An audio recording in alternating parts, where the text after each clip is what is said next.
Good morning and welcome to Radio Friends on Friday, February 28th. My friend Richie Vanskike is with us. Good to have you here. Oh, it's good to be here. It's always nice to be in your new studio. It looks great in here. Yeah, thank you. Well, don't thank me. That was Travis McMillan who did this, our director. But Richie, you were here representing the Rainbow House, and there are several things that you wanted to get across to our listeners and viewers today. First of all, mainly our 35th anniversary. We're celebrating 35 years of keeping mid-Missouri kids safe at Rainbow House in both functions, our Children's Emergency Shelter and our Child Advocacy Center. Yeah. That was 1986. Gary and Kathy Hughes started Rainbow House. I'm sorry to say we lost Gary Hughes in 2021. We still talk to Kathy as much as we can, and I just spoke to her last week to pass along a nice, positive piece of information. I had spoken to two women that are affiliated with Columbia Public Schools, and they work with a teen mom program there, Rebecca McCorkle and Catrice Montgomery. And I think they're doing an amazing job of really an unmet need in our community with teen moms. Yeah. And she told me, I asked questions about their program, and these are young women who oftentimes don't have court-mandated child support or government assistance or families capable of adequate help. So they need a break. And while she was telling me about it, I stopped her and I said, this is pretty bleak. And she said, it can be, but we do have our success stories, and it's important you know those too.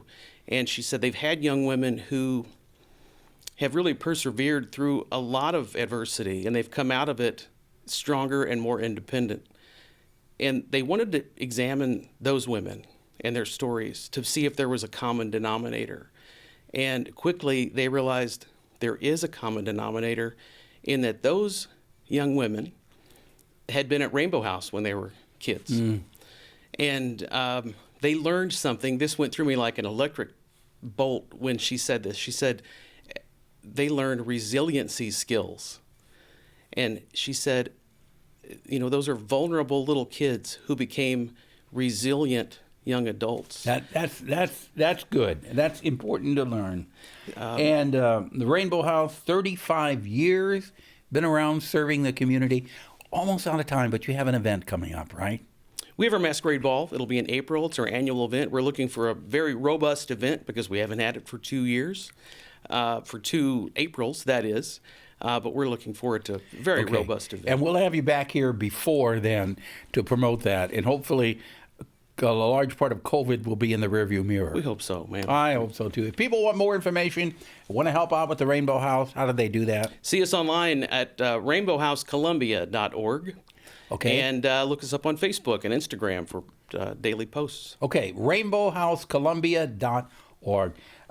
Richie, thank you so much for coming by. Thanks, Paul. And bring our attention to 35 years of Rainbow House here in Central Missouri. Everything we do now is in line with that mission that Kathy and Gary Hughes created way back in 1986 to keep children safe. Yeah, thanks for sharing that with us. Thank you.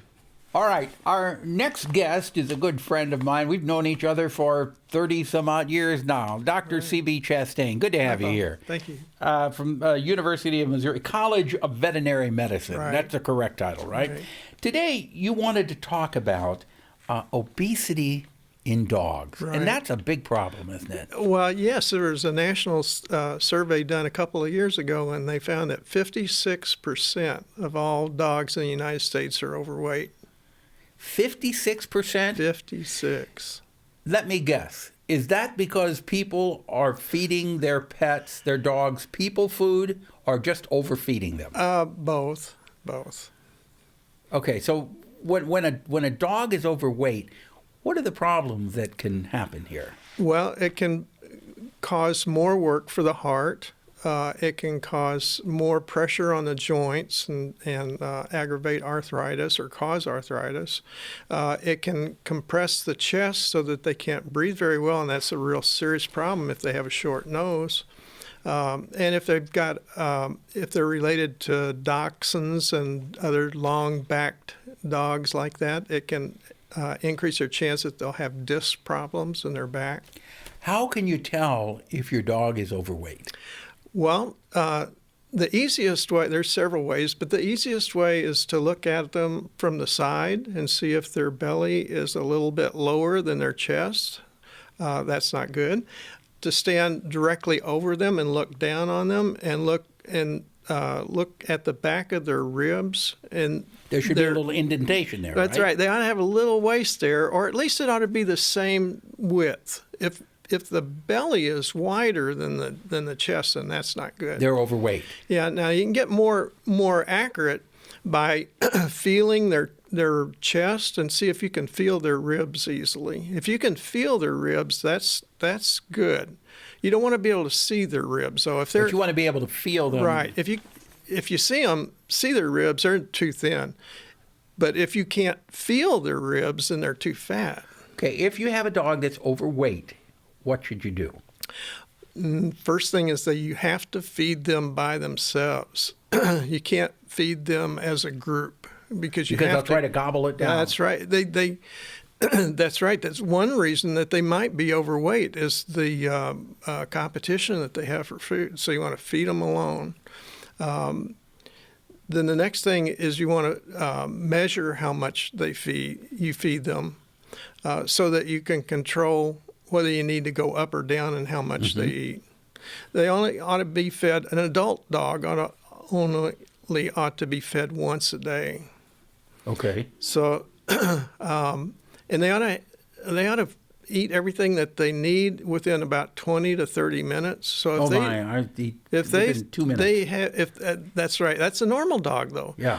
If they leave food after 20 or 30 minutes, you ought to just take it away. Don't let them come back later and eat the rest of it. Okay.